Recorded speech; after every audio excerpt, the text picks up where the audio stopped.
Well, it is, by my watch, it is 1 o'clock. So I think we can go ahead and get ourselves started if we would like to do that. I'm going to give a few rules. I'm Celia Hughes, the Executive Director of Arts Park, Texas. I've been a describer since 2000, and I have a cold. So I may drop off from time to time. April Sullivan is my trusty wing woman, and she will pick up if need be. But I think I'm going to be able to make it through. It's the first time I've talked in 3 days, so I'm happy about that. Our guest today, I'm really excited. Both from the UK, what currently known as the UK. We have Roz Chalmers, who has been a describer for as long or longer than I have been, and Kirin Saeed, who likes to say that she was raised by audio description.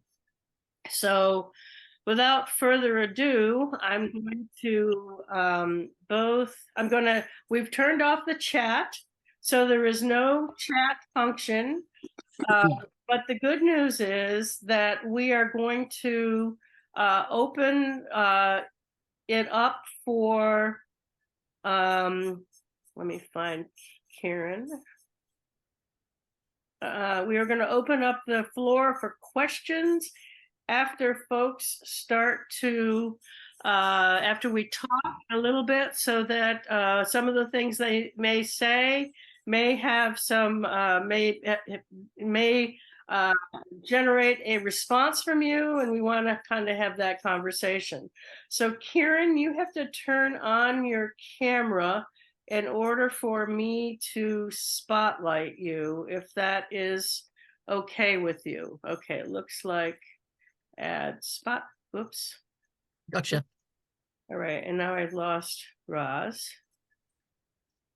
Not sure. Am I able to be seen properly? Because I always get this camera wrong. Got you there. Yes, you're there. Yeah. Okay. You look fab. All right, there you both are. Terrific. So we've got Karen and Roz, and the first question is, would you please introduce yourselves and tell us a little bit about your experiences with audio description? Okay, Roz, so first of all, I'd like to begin. I'm going to slightly try not to get distracted by people entering the room.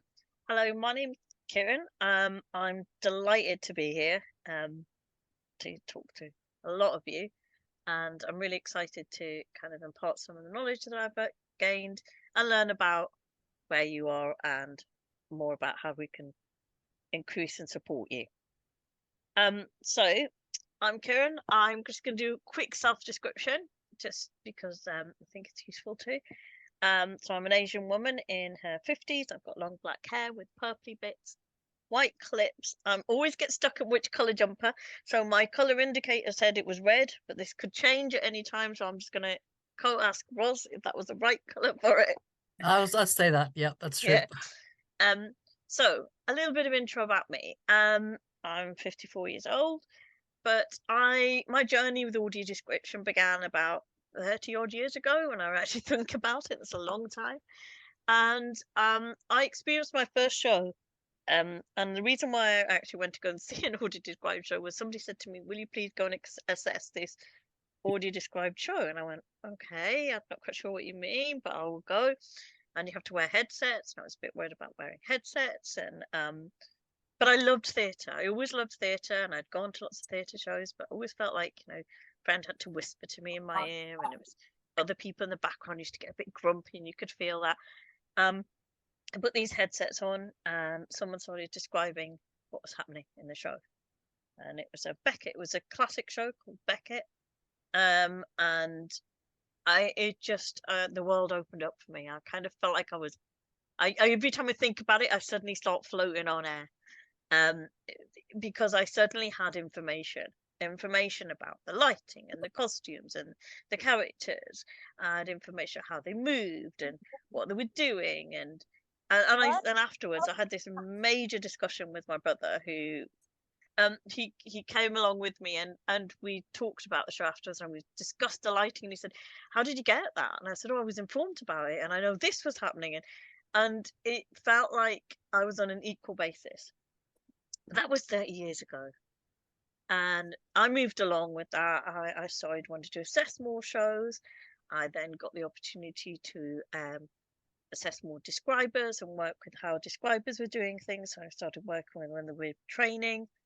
And then I got the opportunity to co-train with people and do some visual awareness training and work with other organizations like museums and galleries.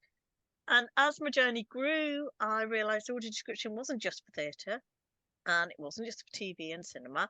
There were lots of other things it could do, like museums and galleries and heritage sites, sort of like old buildings that we have here in the UK. It could, it could do anything. It could do a hotel space. It could do literally anything. I actually, one of the things that we're starting to do up here in Scotland is we're actually starting to audio describe pop concerts, which is absolutely amazing. I've always wanted to have pop concerts described, and some people have went off and done that, and they've pleaded with the concert people, and they've got them to do it, and it's been amazing. So I realised as time went on that audio description and what could be described was vast and many, and I wanted to be part of that world. And it gave me a job. It gave me opportunities to meet lots of people, but it also gave me a chance to challenge the visual world and how the visual world was, and what I wanted to impart to the visual world, and how the visual world was imparting information to me. And as time went on, I decided that actually, I want to write some of these descriptions. I think I can give this a go. I'm a visually impaired person. It's been given to me. I want to give some of it out back to other people and other visually impaired people. So I set up my own theatre company, and I started writing my own descriptions. And so for me, audio description from this one space of this one show being opened up has really changed. And it's changed along with all the different shows. Because shows used to be quite simple and easy. You just had lighting, you had costumes, and kind of straightforward sets. You didn't have people swirling on ropes, and you didn't have various sets where there was audience interaction. You didn't have so much of that, and that's grown and changed a lot. And because theatre's grown and changed, and because other things have grown and changed, audio description to me has grown and changed, and I moved along with it. And I get challenged by thinking about, oh, this is a new challenge, how do we do this? But I also get challenged by my visually impaired friends, want me to kind of think about different ways of describing and different ways of imparting information. Because I'm totally blind. I've got very little vision, light and dark perception, but I have partially sighted friends who want a bit more description or a bit less description. And so we all have a tussle and really amazing conversations. And I think kind of that's where I want to leave it about me in my introduction and who I am. Audio description is kind of a bit like my life's work in a sense. I love working as a kind of a trainer and assessor, but I also like writing, and I also like challenging the description world and being challenged by it. And I'm going to leave it at that, because I think there'll be lots more things you'll learn about me as we go along. Hello, this is Roz. I'm in my 60s. I've got white hair. I'm wearing glasses, and I'm wearing blue and a green necklace, which apparently you should never put with blue. But I've been an audio describer for nearly 25 years now. And like Kirin, I've grown with it. So when I first started, I was trained at the National Theatre by a chap called Andrew Holland and a woman called Louise Fryer. And both of those are probably the best describers in the business. You can't get very much better than those two. Louise in the UK literally wrote the book about audio description, and Andrew has done tremendous things, not least by starting the audio description charity Vocalize, which has been really the engine that's opened an awful lot of doors for us in the UK. I was trained for the National Theatre in London, and I joined Vocalise as soon as it started, which was almost contemporaneous with that. I describe drama, musicals, ballet, contemporary dance, children's productions, everything that you describe, everything that is likely to be described, I do. Anything to do with live performance. So that might mean circus, but it can also mean movement-based work, purely ballet, purely storytelling, narrative ballet, and also museums, galleries, heritage sites, gardens, landscapes. Everywhere where blind people want to be, there needs to be an audio describer, and that includes within education. So it's a huge and growing thing. And lockdown meant that an awful lot of people who would not have been thinking about doing digital work, a lot of theatre companies, particularly small theatre companies and disabled-led theatre companies, started doing digital work and started thinking more creatively about how to do audio description on a grand scale. So I'm not going to say anything more. I think that's all you need to know about me, really, because you'll have your own questions and your own things that you'll want to know. One of the things that Celia asked us was, what do you think audio description is for, really? Kirin, I'm going to pass it over to you. What do you think it's for?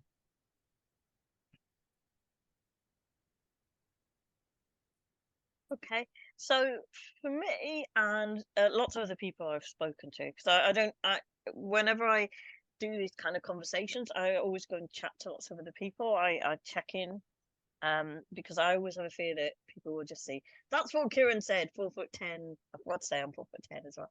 4'10" Asian woman in her 50s said this, and we all agreed to it. I actually spoke to quite a lot of my visually impaired friends. So for audio description, for a lot of people, is not just imparting the information of what's happening in a show, but a bit more about what the show's about and what it feels and what it is doing and what's happening, not just physically and visually, but lots of other things. I think it's grown in what it needs to do now, and I think the reason for that is because shows have become a lot more complex, and they're not so straightforward. As I say, my first show when I went to see Beckett, it was a very conventional show. It had quite a few lighting cues, but not that many. It had conventional costumes. It had a conventional set. It wasn't a complicated set. There wasn't anything different. They didn't try and do a kind of a recycle set or anything else interesting with it.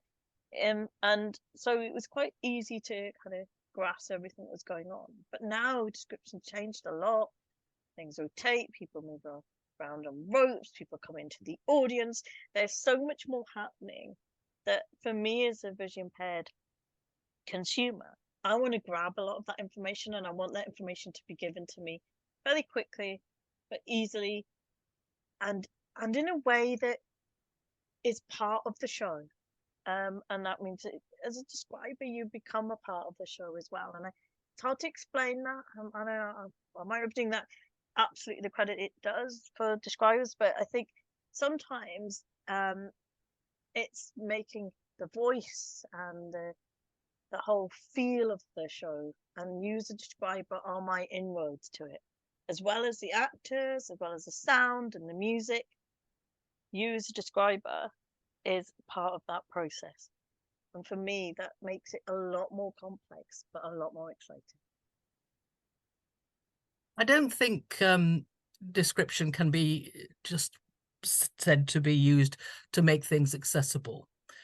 I describe it as this sense that if you could see, you will be able to see this. That is not what when talking to people, I don't find that is what they've come for.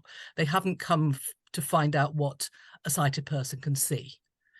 They have come for the show. They haven't come for the audio description. They've come for the performance, and the audio description is a conduit to that performance. And that performance, as Kirin said, will mean a lot of different things. It will mean emotion. It will mean misguidance. It will mean really knowing, understanding how a plot is going along. It will mean being able to make a decision about whether you enjoy this or not, or whether you enjoy that person's performance or not, or whether somebody is convincing. And some people will come along because they are particularly interested in costume or lighting. One of the things that I think audio description is for is to build the next generation of blind performances, blind performers, blind writers, blind designers, because if they're not given access, if they're not shown what can be done, if they're not shown what is possible through the power of words, then they will not be able to go forward and make their own imaginations work. So I think it is about introducing people to the creativity of theatre, but it's also about allowing somebody to immerse themselves in it. And I totally agree with Kirin on this, is that the audio description should be a part of the show. It doesn't exist without the show. You couldn't take an audio description script and go, Carol. And sometimes people will come and say, can I watch you? Can I come and watch you or deliver the audio description? And I say, you will just hear me shouting random things at various times. You know, it is not going to be something that's really very interesting for you. What you need to do is to go out there and talk to the people who are experiencing it and find out what they're getting out of it. If I go at the end of the show and somebody has really enjoyed something to the extent that it brought them to tears, and I know that they wouldn't have got that information without the audio description, then that's what it's about. That's what it's about. It's allowing people to immerse themselves in it. And if you are only acting as a sighted eye, then that is not that's not going to immerse people in it. So we're sort of moving on to the say what you see. And I know that, sorry, Celia, did you have anything you wanted to come in here for? Yeah, I was just going to say that's a perfect segue into our next question. And I want everyone to know that after this little bit, we're going to open it up for conversation if anybody wants to jump in or have comments or questions. But thinking about how audio description was first conceived for the theater, and it was created by a woman who was blind and a volunteer who was sighted, and they used videotapes, but it was all around the theater. And they came up with this first principle of say what you see. But, you know, what I'm hearing from both of you is that things have changed and evolved, and really rapidly the wants and needs and desires of a blind audience are wanting much more than tell me what you see. I heard that really clearly with what you said, Roz. So it's probably time to expand that and think about this concept of say what you see, and how do we interpret that to now best meet our needs of this new audience? Well, first of all, I would say what you see is not something that is a primary driver within the UK. It is not seen as a first principle. And I think that's where there's a bit of a difference. It's, yes, of course, you have to say what is visually observable. But more and more, we're beginning to realize that how the eye works and how the brain works when it comes to seeing something. And it basically, you see what you notice. That's the first thing. And what you notice, it may be something that is culturally significant to you. It may be, as a describer, that it's something interesting to you. Now, when we work within Vocalize, within the charity, there are always two of us. Even if there's one voice who actually does the description, there are always two of us working on the show, because we recognize that one of us will see one thing and somebody else will see something else. If I am a describer and I've written a description, I've got the video, and I've faithfully done what I can from that, I find that I'm always looking up and down at the same time during the show. And if I've got somebody in the audience who is listening to me and they say, well, hang on a sec, that is not the primary thing that's important there. That is not driving this forward dramatically. It would probably be better say this. then I have to take that on board. That's a note that I may not want to take, but at least I should take it on board, because if my colleague has a question, then it's very likely that the audience would have that question as well. So I think, firstly, what is physically observable is a question of choice. And I think this whole thing about objectivity is a little bit skewed by the fact that every time you open your mouth to say a word, you're making a choice.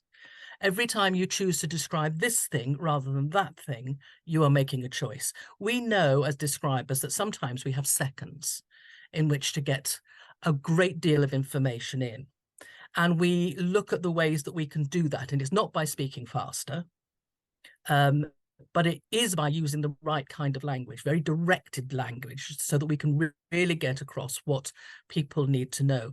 This is why we spend a huge amount of time working on verbs rather than adverbs. We really think about how people go into a room, how they lead physically with their body during a rehearsal room. In a rehearsal room, an actor may be told to lead with their chin, or lead with their nose, or lead with their chest. And each one of those movements will make different kind of decisions. One of the things that we do in the UK is that we send a questionnaire out to the actors, and we ask them how they would like to be described, because we recognize that we are interpreting their bodies. And physically, some people are not comfortable with that. Some actors have not really taken that on board. So we send a questionnaire out, and I sent a questionnaire out to a show I'm working on this week. And one of the actors said, I've decided that I'm going to alcoholism my hand slightly to give an idea that I've got alcoholism. There's nothing about alcoholism in the play. It's not mentioned, but he wanted to give that clue to the audience that this was a man in trouble, and this was probably why he's in DTs. So it's something that I would use during the description. So for me, it's not just say what you see, it's say what you know. And that means doing the work. And that means doing all the work beforehand, reading the reviews, going to see the show, looking at the video, talking to other people who've seen the show, all of those things. But increasingly, we're spending more time trying to contact creatives, trying to spend time with creatives, trying to work with them, so that we've got a better idea of what people are trying to achieve. So if I can say, I mean, I'm doing a thing called a play Pygmalion next week, and Pygmalion is normally done in sort of dusty Edwardian overstuffed interiors. This one isn't. This one has been entirely stripped back, and it's been reset from Edwardian time to the 1930s. So I contacted the designer and I said, okay, tell me, what do you want to get across with this? Why did you make these decisions? And he was incredibly open, and when I wrote the introductory notes, which are sent out in advance, I was able to completely quote him word for word and say, you know, this is the intent. And that way, when it comes to working, you've got so many different voices. There is a criticism often that it's one person's voice, it's a sighted person's voice. It's normally sighted people, because normally sighted people are the people who are working in theatre. But at least you can say, right, I have spoken to wardrobe about that particular costume. I've spoken to the actor about why they wear their hair that way. I have got permission to say that this person is stocky rather than trying to fudge around it. I have asked a person of colour how they would wish to represent themselves, as what their character would be like. I have asked a person what gender is their character. So I've got all that information, and then I can impart it to somebody without thinking, right, it's just what's visually observable. And I don't feel uncomfortable about that, because I feel that often people say, well, you know, that's not, other people wouldn't know that. Well, actually, other people would if they did the work. Other people would they would look at interviews, they would read interviews, they would go to videos about what the designer thought. They would look at the last work of the choreographer. They would listen to the choreographer talk about their practice. And all that work goes into the audio description. Kirin, do you want to come in here? Yeah, I think I wanted to add on that as a listener and as a consumer, and there's two falls, I think, for me as a consumer.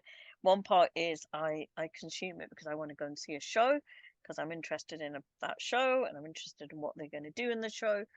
But as a theatre maker, and I became a theatre maker because of audio description, because I learnt more about what was happening in a show, that I want to know about how things are done and what's happening and what those emotions are and certain other areas and the subtle things that come out from a show and that those introductory notes that we get in the beginning that tell all the voices of everybody that takes part in a show, because a show isn't just about the actors on stage. Show is about the lighting and it's about the set and it's about the costumes, about the sound scape, it's about the background of why this story has come about. If it's new writing, it's about why have they changed the story, because if they've changed the decade that it's in. All of that, I want to know all about that, because it's my one space to find that information. I can search about on the net, but I may not always find the accessible website that will give me that information. I may not find the right place that will give me that. I might not have enough time to find that information. And to have that experience and have that information given to me by a description in lots of little bits along with the show gives me a whole holistic experience about the show, which only helps me to grow and develop and choose more shows to go to. Because once I've experienced that show by that company, I might think, oh, I'll go and see another show by that company because I'm more interested, because I like the style of how they do things. But if I don't know all of that information, I don't know why they've chosen that kind of lighting person or whoever's done the costumes, I can sometimes maybe go and follow somebody else who's a similar person. I'll look on the programs and think, oh, so and so is doing the costumes, I'm going to go and follow that person because I like the style of how they choose the costumes and how they kind of impart that information. And for me, it's more. So shows have become more, and I want more from my describers. And I absolutely realize that describers put a lot of work into it, and I incredibly support describers in kind of getting more audiences into them, to support them in telling them how good they're doing stuff, or if they gently they need improvement on things. But I kind of think for me there's a lot more to it, and I actually recognize the grey area that people have to tread into. But I think the grey areas become less grey and it's become a bit more brighter in a sense, and more colourful and much more interesting. And I think that is because, and I keep going back to it, but I do think theatre in of itself, or any kind of dance pieces, are no longer straightforward. They all have very complex stories to tell, and they use a lot of things to tell them. So describers have to learn a lot more. And I think on the other side of that coin, before I kind of end my little chant, is that as a creative, I actually want, if I'm choosing my show to be accessible in any way, I want to make sure that that part of the audience gets the right information too, and is able to know what I'm trying to impart. And so if I can support describers, then I will do. And I think a lot of creatives really love to do that. And in the UK, a lot of creatives, once they know that they're going to have audio description, will kind of impart that information quite readily, because they, it's part of the deal, it's part of how they get their funding. But it's also something they want to make sure that part of the audience gets that information right. Because why put all that work in if you don't get it right? I don't want to talk about say what you see, because say we dismiss it, because there's an awful lot of baby in the bathwater. There are things that we will absolutely not do, and one of the things that we won't do is to get in people's minds and make assumptions about what they're thinking, because that would be wrong. But the actor, that's their job is to make things clear, Last night I was at a show which was completely movement based, and it was about the immigrant experience, totally movement based. Used some brilliant lighting, you'll be pleased to know, Kirin, but some Oh, fantastic lighting. But it was totally movement based, 90 minutes of it, and every moment of it had enormous clarity because of how they use their bodies, because of their facial expressions, because there was no sound, but there were sounds coming from their bodies. There was the sound of their breathing. There was the sound of these guttural cries. There was a soundscape that also helped things through. And, with that, they were making it clear. The audience were on their feet at the end, and the audience was in tears because they told that story so well. And not to allow Kirin to understand that story. We are in very close connection with people on that one. We're understanding the soundscape. We're talking to the creative directors, and we're talking to the company. We're very lucky in that Vocalize, to a great extent, and the Royal National Institute for Blind People have pushed forward for this kind of work and made it clear to people in the artistic field that this is an art form in itself, that the work that is being done with blind people, with sighted people, is an art form in itself. We are assessed by blind people. We are consulting blind people before we do anything. Before we went into dance in a big way, we talked to so many blind people about what it was they wanted. Before we went into circus, before we went into museums and galleries, we talked to people. We talked to creators and curators.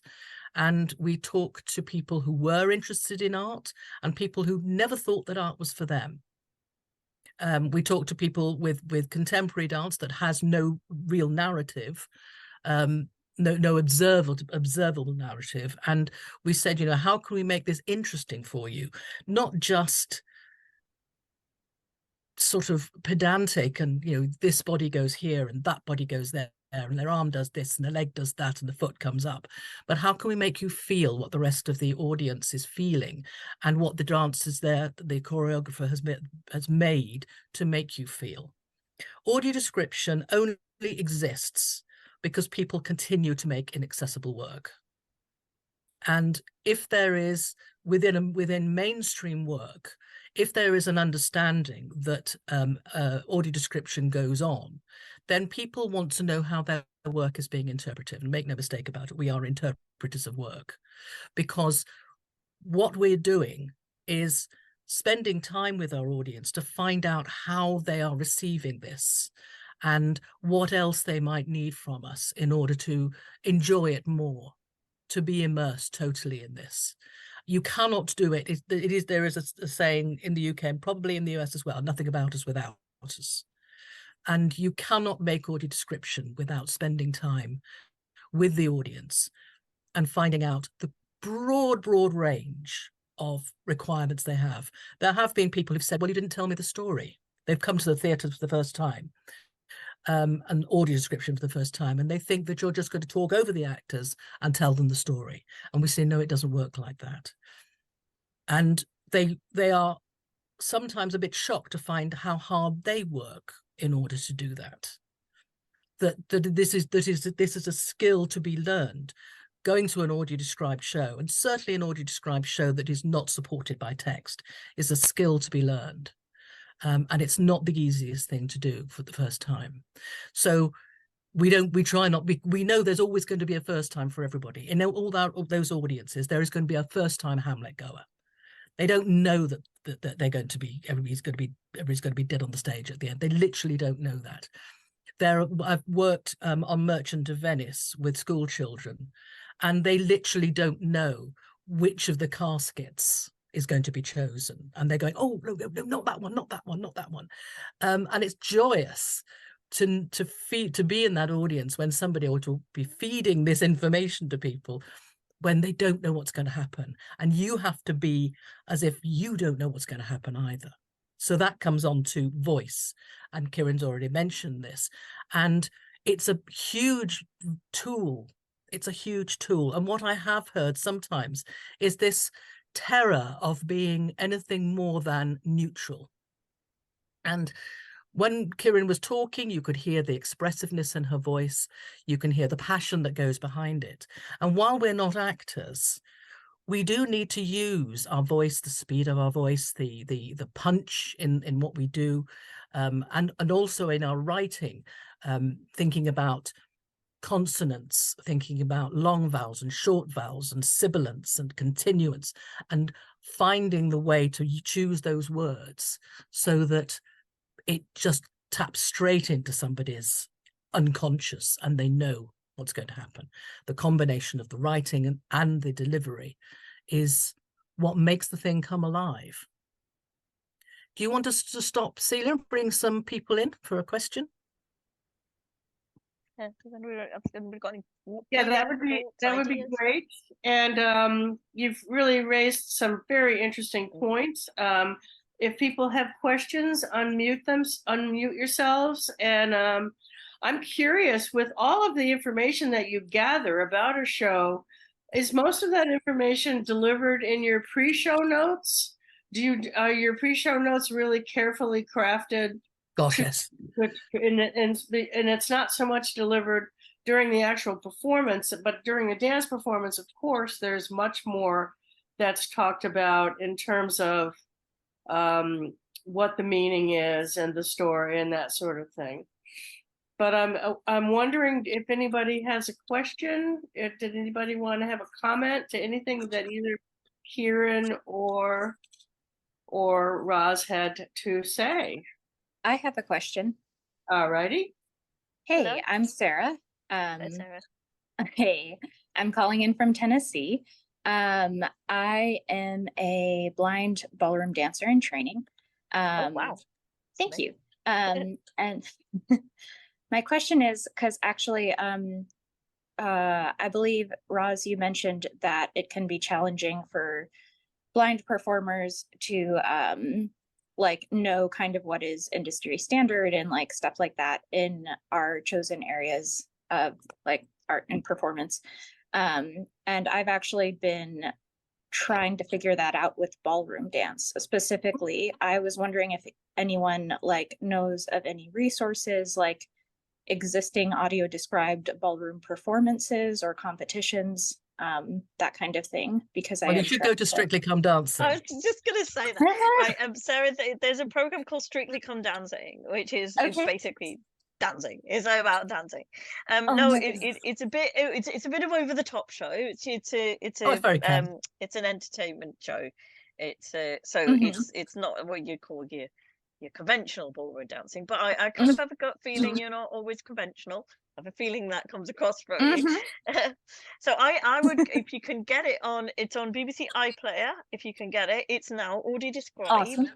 And the Live. descriptions are, and it's audio described live, Oh, wow. and they're hilarious, but they're amazing. Oh, that's brilliant. And basically, I was flicking. I used to Strictly Come Dancing comes on before a program I watch quite a bit, and I Awesome. was flicking through the channels, and I suddenly stopped because they suddenly started describing what these dancers were doing, and they were twirling, and they were pointing at the judges and jumping on the judges' table and twirling. And then they had this other dancers where there was a singer and she was looking across at her backing singers, and it's really amazing. And I think that's probably your first start of Pete's got. Now that's a specific, they do it because it is quite an entertainment show, but it will give you lots of ways and words and things that will make it feel right for you to Awesome. listen as a VI. And I think that's one of the things I would start with is going to that, because I think it gives some of that info. But the interesting thing about it is they don't always use all the technical terms either. And I think that's kind of. Yeah, sorry, you go. Oh, I'm so sorry. I didn't mean to interrupt. No, you go, Sarah. Yeah, that sounds amazing. And I'm really excited. One of the things about ballroom dance specifically is that it has very, very specific aesthetics that are used in the competitive world, and competition is how you establish yourself in the industry. So I don't know if you all know of any resources where I could either get competitions described or if competitions have already been described, but that's one of the things that I'm one of the big gaps, I would say, that I've been struggling with filling. Yeah, it's a big. As I sort of move into it. Yeah. Sorry, ballroom dancing is a Mhm. big gap over here because it really sank away very. My grandparents were ballroom dancing champions, so I sort of they medals all over the place. So they were really obsessive with it, and they would know every single technical term. That's amazing. But it became very old fashioned, and it was only really when Strictly came out that it started being more exciting again. So it's on the television now, but when it comes to live, it is difficult. You will, if you go to Strictly, if you go to the BBC iPlayer, you will find a live version of it, and then it comes out onto iPlayer, and they have created a description that is different because it's they've had a chance to actually look at it and tweak it and all the rest of it. And what they do, because it is a sort of it's a competition. It's a competition with professional ballroom dancers and celebrities, most of whom I have never heard of, but nevertheless celebrities. And they will because I'm old, and they the describer was pointing out that somebody was not doing very well, and there was quite a lot of worry about that. Is she being objective? No, she was trained. No, she knows what they're trying to achieve, and she's able to say, he's slightly behind her on the steps. So beautiful. Thank you. Things will not be so. It's not a question of it's wonderful, and he's whirling her around the floor, and she sinks into his arms, and she does whatever. It's not about that. It is about, this is a technical exercise. This is something that they're going to be judged for, and I want people to be aware that when they're judged, this couple is not going to be judged as highly as the last one, because I know those steps are not executed perfectly. Sarah, can I just ask a question? So are you the only visually impaired dancer in your troupe or your group that you'll dance with? Or so I dance in a studio. In the US, like a lot of ballroom is danced out of like studios. So you'll have these like communities that basically kind of dance together a lot of times. And I am the only blind person in my studio. I'm very lucky that I got with the teachers I do, because a lot of folks, as y'all probably are aware, are kind of nervous about teaching blind people stuff. So I was lucky to land with people who are like willing to actually, help me do what I can. So I think that some of it is also because you've got that experience and knowledge of the wording and stuff. You could actually help somebody to co-describe with them, is what I'm thinking. So that would instead be fun. Instead of thinking about lots of places aren't doing this, find another describer that's willing to come along with you, and then you could co-describe together. You could first of all co-describe your piece that you're doing, and then move on to other pieces, and build it up from there. And it might be something that you do you know where I'm so sorry. Yes, so go for it. I'm so sorry. I feel like the audio lag, like I'm like, oh, like no, do not. VIs do this all the time, so don't worry about it. Go for it. Thank you. Do you know where the best places are to network with other people who are describing dance, like to find people who might be willing to try that? Well, I mean, I actually know a visually impaired dancer in Scotland, but I know another theatre company called Extant in London as well. They might be worth looking up. I mean, I would happily connect you up if Celia's happy to give you my email address to my visually impaired dancer. She's ballet, but it's dance all the same, so it has that connection. And she's really brilliant as well, and she kind of does lots of describing of her dance, so it might be connecting up with that.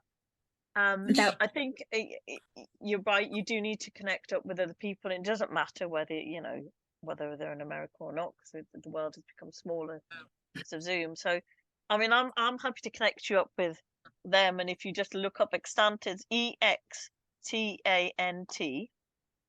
is the company, and if you just Google search that, they'll come up. I would give our company's name, but we've got such a long, ridiculous name. We're Visually Impaired Creators Scotland. I wish we could just have VIX, but we haven't. We lost our yeah, kind of thing. I just want to say that there's a couple of in America, there are a couple of Facebook groups that you might be able to find some help, Sarah, and Okay. we will include those addresses in the email that we send out with a copy of this video, because we'll be sending out a copy of this. And if there's any way I can help, like if you do start thinking like I want to practice something and I've written something and I just want to send it out to somebody to listen to, I'm really happy to listen to it, because I think that's another way of starting out, because your confidence will grow as well, and then you'll connect with other people by that. So I think, go for it and just describe what you're doing and then find somebody else you connect with. And there's lots of describers on here. I'm sure there'll be somebody in your area. Yeah. I just want to say, I'm clocked that Jamie's got their hand up. Yep. So, can I just one more question? Are you thinking about description so that you can learn the steps, or so that you can describe ballet, ballroom? So it's actually neither. Ballroom. Yes. I can learn the steps from my teachers. What I'm struggling to learn are the aesthetics, like of costumes, of hair, of kind of the theatrical aspects of performances, like all of the parts that aren't just the technique, because the technique I can learn all day long. I get the aesthetics are where I'm starting to like see some gaps in knowledge, and I would really and the feel. And there's some you try strictly because that is really I would really go for strictly. If it's going to be anything, it will be over the top. I'll warn you that from the beginning.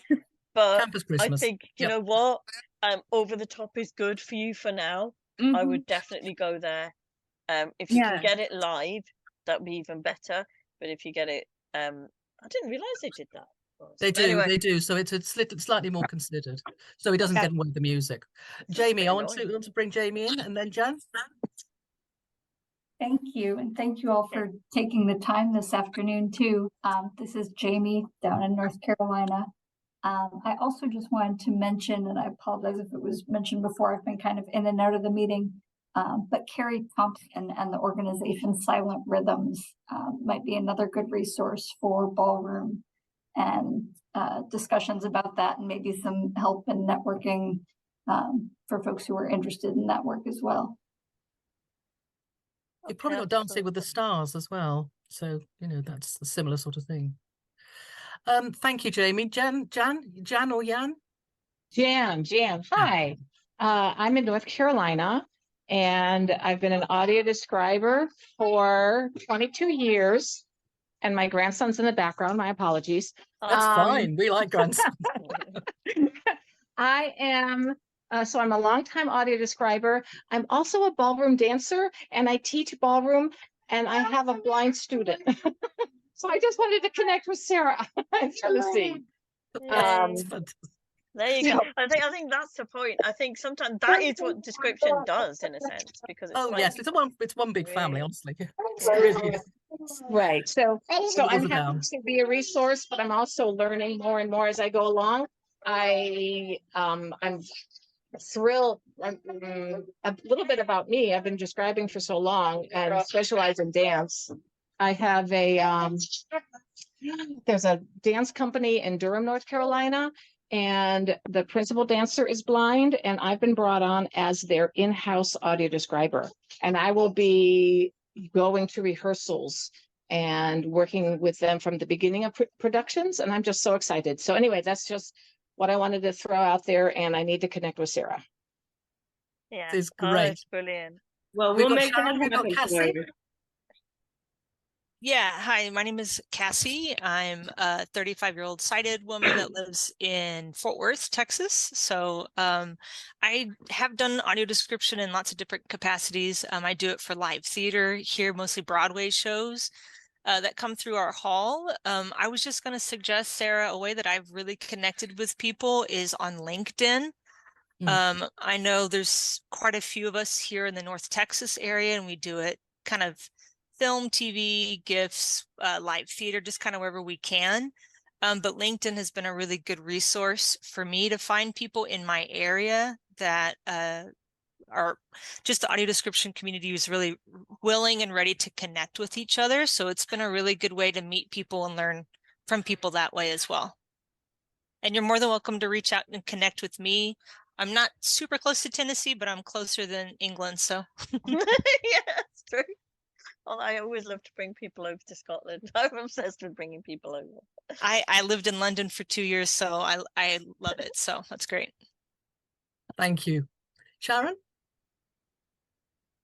Hi all, I'm Sharon Emmerly in Colorado, a 65-year-old sighted woman. I've been describing about 1.5 years. I will be doing some shows that are very limited runs now, and one of them, there may not even be a pre-show I can go to.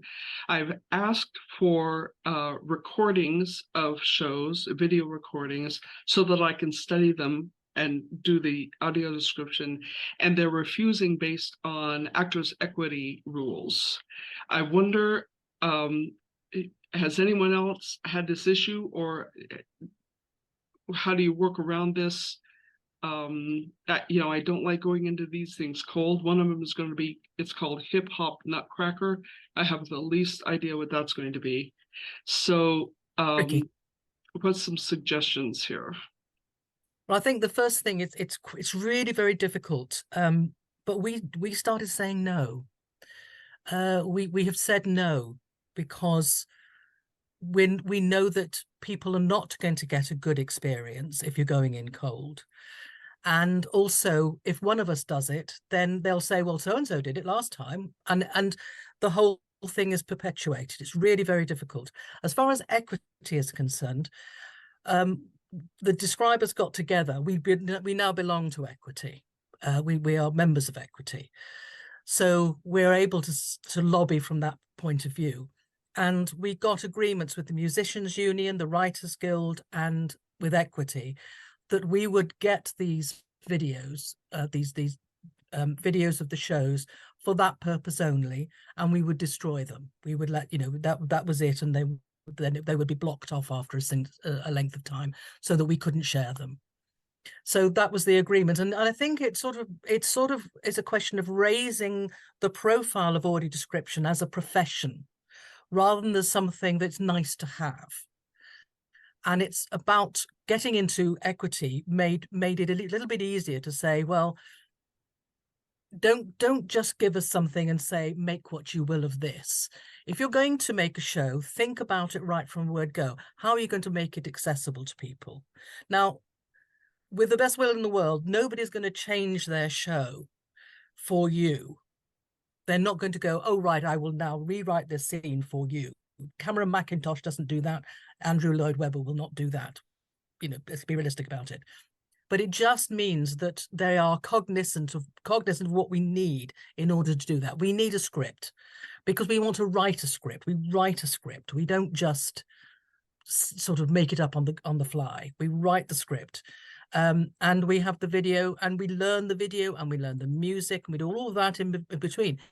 And obviously, with hip hop, you're going to be looking and researching hip hop moves and what they mean, and the background of hip hop, and the certain pieces of leg work and arm work and head work that are very significant to people who would like to go to hip hop, because people, when they go to dance pieces, they usually choose a dance that they already know. I mean, you can get Giselle is fine. Coppelia is fine. Swan Lake is fine.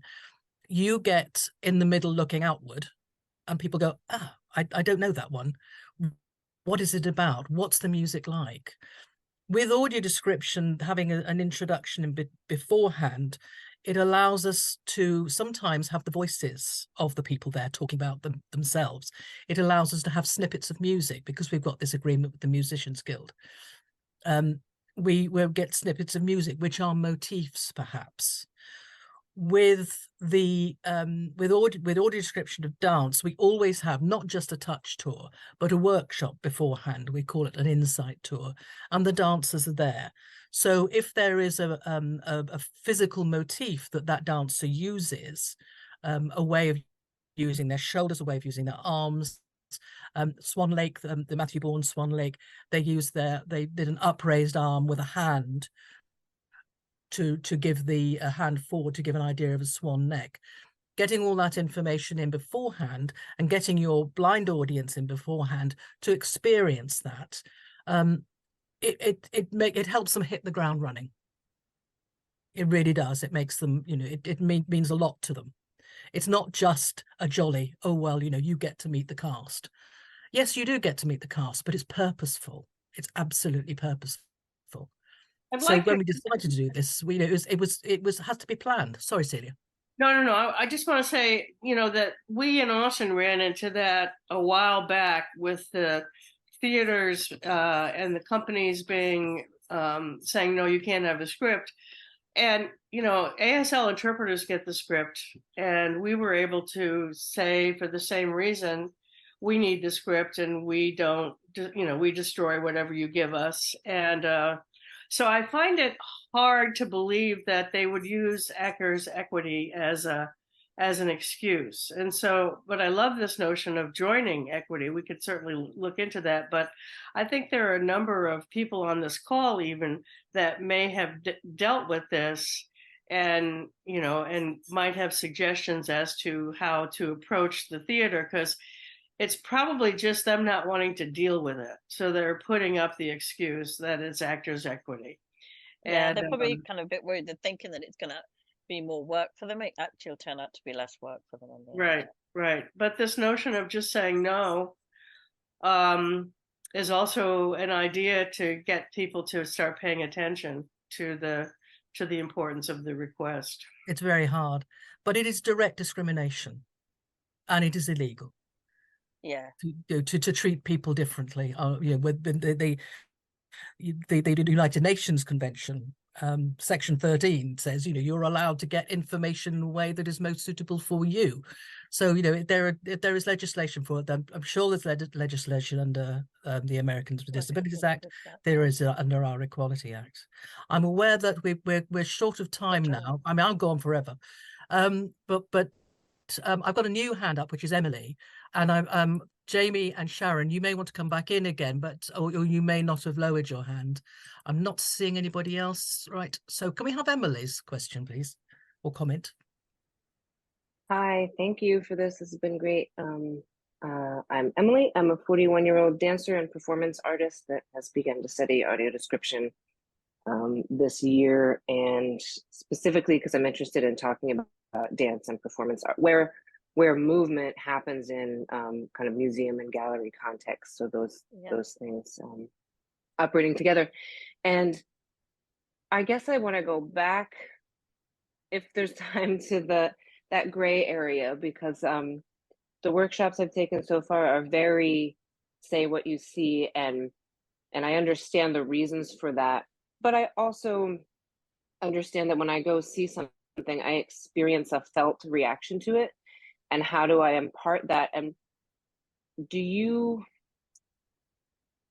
I guess I'm just kind of struggling with, like, what do you have tools or questions that you ask yourself about how you know what you're feeling, so that you can then share that section of it? Does that make sense? I don't even know how to it kind of does. clarify. It kind of does, Emily.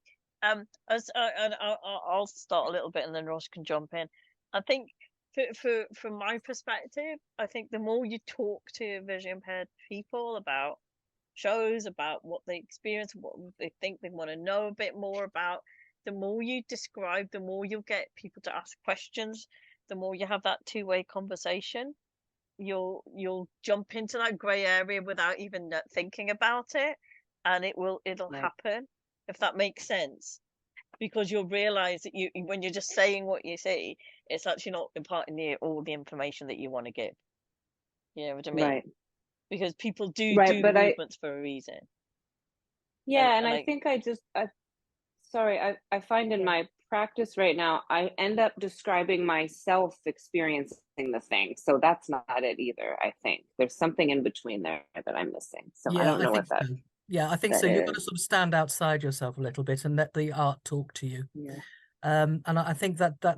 that's the thing. It's the art that's talking to you, and it is making you feel that way because of things that it is doing. It is the way the music soars at that particular point. And if you recognize that it's the way the music soars, then let that music soar. Shut up. You know, let the music carry it through, because it's not all about your voice. You may need to start things off, but then you may need to set a scene, but then music will come in, and you will just come in every now and again, just to sort of carry it along. So they're still doing it, not quite like that, but just to keep people in touch with what's going on. We are not the only thing that people are getting. They're hearing the sound of the feet. They work out where people are on the stage. They're hearing the music telling part of the story. A lot of ballets are written, the music comes first, and the ballet is written to that music. And if you get an opportunity to explain that during the audio described notes, which you can do beforehand, I mean, 15 minutes before the show, you can give that information. But it's far better if it comes 3 or 4 days before the show, so that people can really get into that kind of mood and that anticipation. And I guess the other I thing is find that when I'm sorry. Yeah, I was gonna say, I guess Sorry? you also get that information from what's written about that show and about Yeah. the artists and stuff, couldn't you, as well? That kind of steps you into that grey area that you worry about, in a sense, because that's information that's Right. credible as coming into it. Does that make When I'm sense? Oh, right. writing, I am moving with my writing. So I'm not a dancer. I'm not physically very able. My ability has fallen off, hence I don't travel very much. But I will. There are things called mirror neurons, as you probably know. Mirror neurons are, if I'm rowing a boat, if I say somebody is rowing a boat, if somebody has seen somebody rowing a boat, then they will the brain will spark off, and it will be as if there'll be infinitesimal movements of their muscles which mirror rowing a boat, so they kind of get where you are. And you might think that blind people don't get this, but I have worked with blind people, groups of people who've had different types of sight loss, and they have reacted absolutely uniformly to onomatopoeic sounds. So, for example, if I say shh, they will recognize that it's a fast movement. If I go shh, they will recognize that it's a dying movement, sort of a fall. And I won't go, I don't speak onomatopoeically, but I will use the word and I will use the sound of my voice to take it away. And so you are watching what the dancers are telling you. And there are times when you will absolutely be full of joy when you're making that description. It will just surge out of you. And it's not something that I think that you should hide. I think it's something that you should be careful with and not go, this is wonderful. This is marvelous. I'm feeling like this. If only you could see this. Oh my God, I'm so sorry you can't see this, because this is fabulous. That's not what you're trying to get across. You're trying to get across the fact that Juliet is thrilled to see Romeo. You're trying to get across that this man is gripping this woman's arm so hard that it hurts, and she can't get away. And there is an emotion there. And is the emotion fear or defiance? Which is it? So you're looking and you're learning and you're trying to get across that so that people can immerse themselves and feel the same things. I always say, I don't tell you what to think, I tell you what to think about. I give you the information, and then you make of it what you can, because I don't know, I might have 30 people in the audience and they will all be coming from a different aspect. I cannot be all things to all people. What I can do is tell them what the art is trying to show them. Because you will also be listening. You are taking your cue from the audience as well. When you view the show for the first time in the audience, you will feel how people react. When you when people just do a sigh when something has been resolved, you will know, you will hear that. When people laugh, you want people to know what they're laughing about. When people gasp, we want people to know what they're gasping about, before everybody else gasps, so that they gasp at the same time, because it takes longer to say something than to see it. So all of these things you're trying to think about when you're describing a ballet. You're using the movement, and you're just finding that right verb, and the moment you've used that verb, you can't use it again, not for a long time. And there are words that we use, like spin, which is on 2 feet, and and whip round, and those things that, a spin is on 1 foot and a turn is on 2 feet. Sorry, a spin is on 1 foot and a turn is on 2 feet. And the only time you would say twirl is in a comic piece, because if the dancers are known as twirlies, and it's seen as a derogatory term. That's what they do, they twirl. It's a derogatory term. So you've got to think about that, think about how you're going to do this. When I trained in China, training for dance in China, we discovered by checks and balances that there is no equivalent word for whirl in Chinese. All of the words we're going round mean orbit. So they've got to find a different way of describing a movement. Read dance critics. Judith McCrell, MacKrell, is very good on particular choreographers' methods, and watch an awful lot. Go on to YouTube and watch Crystal Pite, and watch Russell Malafand, and watch, whoever, Akram Khan, watch not just Eurocentric ballets, but watch South Indian dance, watch African dance, watch Asian dance, watch Ukraine dance, watch the whole type of thing, and become familiar with the different ways people move their bodies and how they use them to affect the listener and the viewer. So I know we're over time, but I don't want to cut you off. We'll go a little bit longer. I want to refer back to something that you had mentioned earlier in your comments, Roz, about how you are dancing when you're writing your description. And when you and I talked, you were saying that you ask yourself these questions when you're writing your description. And can I dance it? Can I feel the movement in my body? And do I understand the purpose of the dance? And so you ask yourself those questions while you're writing your description. And so you're actually like repeating the movements and making movements as you're writing your description. I'm using mirror neurons. I'm not actually getting up out of my chair, because I don't an awful lot.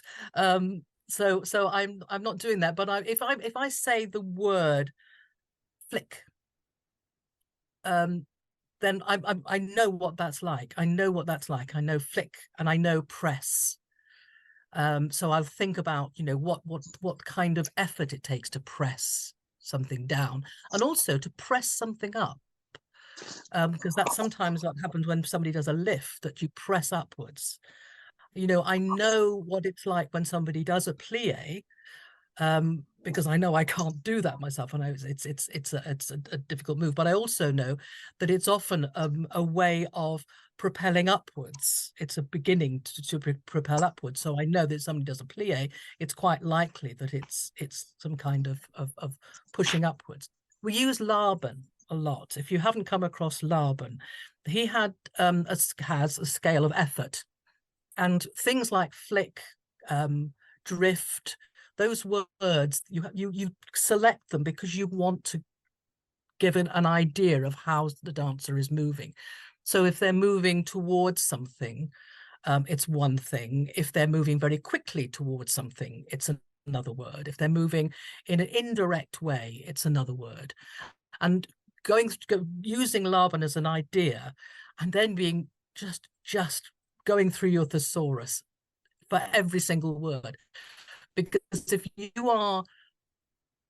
you find a beautiful construction of words, you can never use it again because people will remember it. So you're constantly having to think about different ways to say something, and even different ways to say the same thing, or finding the way to say the same thing slightly shorter. So for example, a construction of Billy Elliot is one where there's some policemen, and they go through a routine of flicking their shoulders and straightening their tie and doing other little tiny movements, and they do it repeatedly, and you haven't really got time to say it each time in full, so it just gets reduced as you go along. So you're looking for ways of distilling something down to be as succinct as possible. I am making movements with my hands, I'm making movement with my head, I'm making movements with my shoulders. I am holding myself in certain ways to get an idea of what that does. Does that show strength, or does that show submission? You know, if I'm holding myself in a certain way, does that show fear?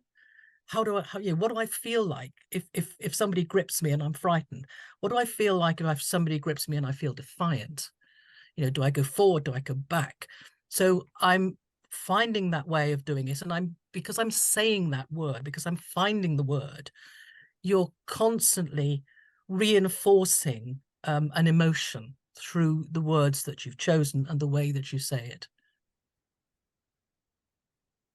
That's terrific. And so I'm going to give Kirin the last word here.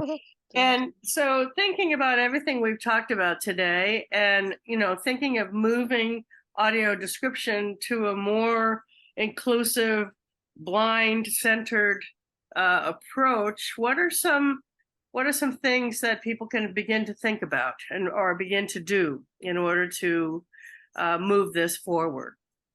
I think there's three things I would think that you should start thinking about. First of all is work towards that grey area, try something out, try it out with a couple of visually impaired people.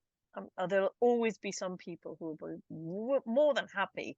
I've not met a visually impaired person yet who doesn't have an opinion to give and is ready to give their opinion on something that is really important to us, audio description, because it opens up the world of theatre, cinema, music, dance, everything else to us. So we will have an opinion on it. I would get 2, 3, 4 opinions on something and try something out. That would be the first thing I would do. Use those different words, use the information that you can get from different people. Talk to visually impaired artists, talk to sighted artists, and then always come back to us as audience members, is I think a big thing I want to leave with you. I think the second thing I would do is we here in the UK have lots of visually impaired people assess descriptions, and that doesn't mean that we're saying you're good or bad. We just kind of say, oh, that makes sense to us, or that doesn't. And then there comes lots of more conversations.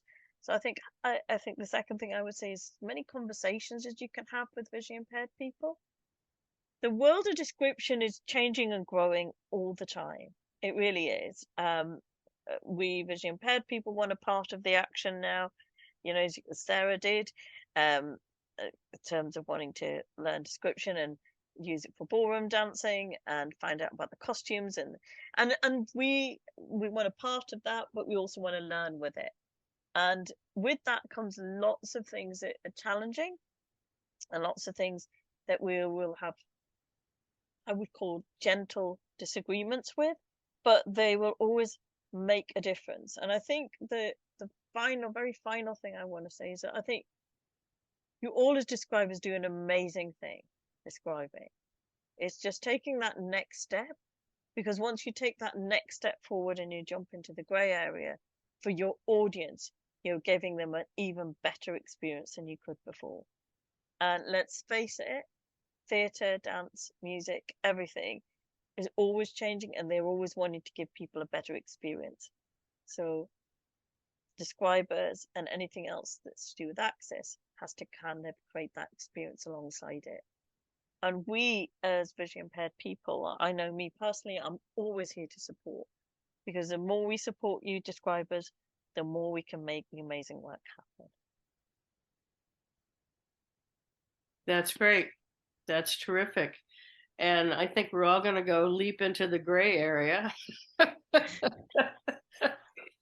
I want to thank everyone for coming. I want to thank our Kirin and Roz for sharing this time with us. And we could go on and talk for much longer, I know. We'll have to bring you back for another conversation. We will be sending out this recording to everyone who registered for the conversation, and several people wanted to get in touch with people. So I think if you go ahead and email info@artsparktx.org, we can connect you all with either Kirin or Roz or other people on the call. And thank you again, everyone. And we'll do our next conversation in December. I'm not sure who that's going to be with yet, but just stay tuned and we'll let you know.